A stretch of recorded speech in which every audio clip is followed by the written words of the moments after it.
Business Structures Part 2. Last time we went over the 3 out of the 6 main business structures. These included sole proprietorships, LLCs, and partnerships, but this time we're going to get into the final 3. Boom, boom, boom. Before we do all that, let's refresh your memories of it. A business structure itself is a way for business to stay organized. Think of it as a folder, but every folder has its own type of advantage. One folder has a really cool superhero on it, but the other one has a space to store more papers. Anyways, the point I'm trying to make is that the right business structure varies from person to person, and it's according to their scenarios. Alright, I think you're ready now. The final 3. Corporation, cooperative, and franchise. By the way, these aren't all the business structures in the world, rather just the most common. Anyways, first we have a corporation. A corporation is a completely separate soul from its owners or shareholders. It provides limited liabilities for its shareholders, meaning that the shareholders are not responsible for the debts of the business.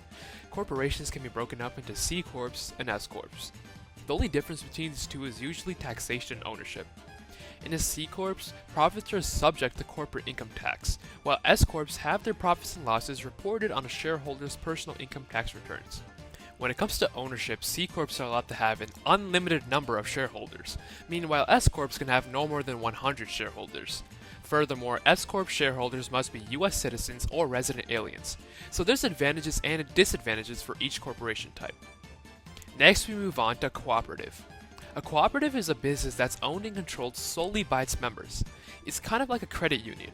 A credit union is a financial institution run for its people and usually by the people. In a cooperative, each member has one vote, and the net worth or investments in properties or commodities have no power over if they get more votes or not. In the current world, we see cooperative business structures in companies such as Blue Diamond, where they follow a producer cooperative. This is pretty much where the customer of the business owns a consumer co-op. Let's make it a bit simpler. Take a grocery co-op, for example. In this, a grocery store has given its shopper a way to purchase shares in the cooperative and become actual member owners of it. Then comes a franchise.